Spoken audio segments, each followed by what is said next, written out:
Have you ever heard someone say that they bought a rental property and then got all their money back out and then some?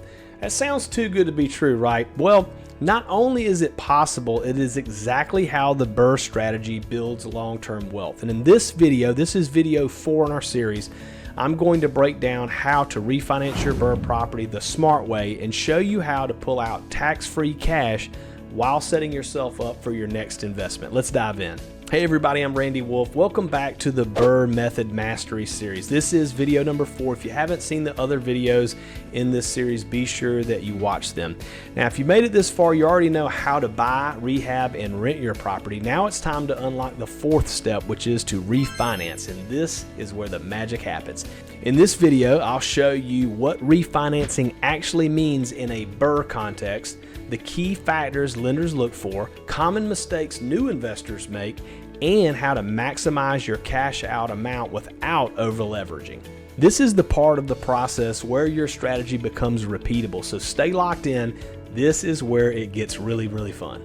All right, let's start with the big idea here. Refinancing is how you turn your sweet equity into liquid capital without selling the property.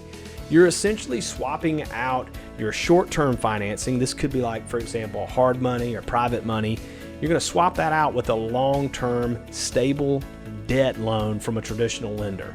But here's the kicker. If you bought and renovated the property the right way, hopefully you've been watching these other videos, it's now worth significantly more than what you paid for it. That difference, that's your equity. And when you refinance, you can pull some of that equity out tax-free. Because here's the thing, it's not income, it's borrowed money. And borrowed money does not get taxed. Let me say that one more time for the people in the back. Borrowed money does not get taxed. So if you bought smart and you rehabbed right and rented strong, you could walk away with 20, 30, 40,000 or even more in your pocket and still own a cash flowing property. Now marinate on that for just a second. That is pretty awesome. Now imagine doing that once every 90 days, let's say.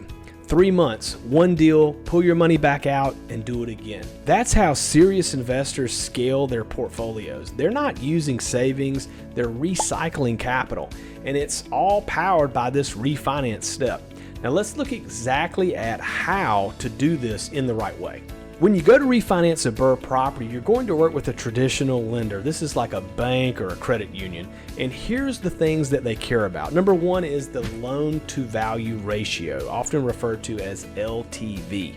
Most lenders will refinance up to 75% of the appraised value of the property. So if your property appraises at, say, $200,000, the bank may offer a loan of up to $150,000. That's the number to watch because that's your cash out potential. Next is the seasoning period. There are some lenders that require you to own the property for a certain amount of time. This can usually range anywhere from 6 months to 12 months before they'll refinance based on the new appraised value instead of your purchase price, and that is called the seasoning period. There are lenders who will allow delayed financing immediately after rehab, especially if you bought it with cash or private money, so always be sure to ask up front.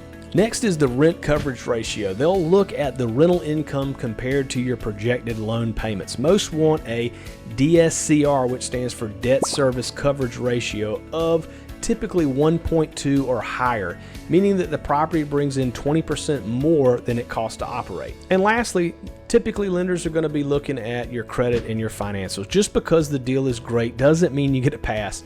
Your personal credit, your income, and debt to income ratio will still be reviewed, especially for conventional style financing. So you want to make sure that you're working on that. If you have some challenges with your credit and your income and your debt to income, that sort of thing, you definitely want to be cognitive of that. DSCR loans are my preferred loans to whenever I refinance out. I like those. They're typically looking more at the property itself. I have very good credit, my income's fine.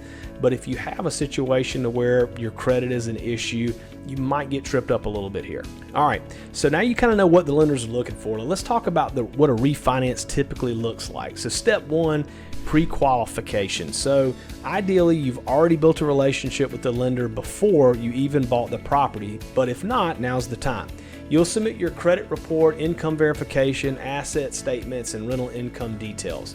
Now, step 2 is to get the property appraised. The lender is going to order an appraisal to determine if the new value of the home, it's obviously going to be higher, but they're going to want to know what the new value is after you've renovated the property. This is the most critical number because it sets the limit on how much you can actually borrow. Now, step 3 is the underwriting review. So the lender's underwriter will review everything, your finances, the property details, the appraisal, lease agreements, potentially your rehab scope of work, all those things. And they want to know this is a stable income producing asset. And that's really what they're looking for. Step 4, you actually close the loan. Once it's approved, you get to close it out, refinance, and the original loan gets paid off. And any remaining equity up to the LTV cap gets wired to you absolutely tax-free. So quick question for you. Have you ever actually tried to refinance a property before?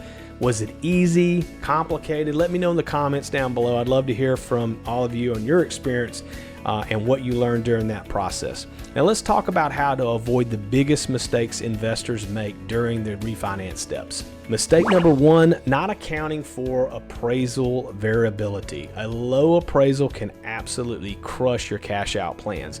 Always run conservative comps before you buy so you're not caught off guard by this. Mistake number 2 is leaving gaps in documentation. So if your lease isn't signed, if your rehab receipts are kind of messy, if your contractor didn't pull permits, these can delay or sometimes in some instances disqualify your refinance. So be sure you're squared away on your documents. Document everything from day one. Mistake number 3 is over-relying on appreciation. So the BRRRR method works best when you actually force the appreciation by forcing equity through renovations, not by hoping the market goes up. Appreciation is kind of the bonus, it's the cherry on top, but it's not the business plan.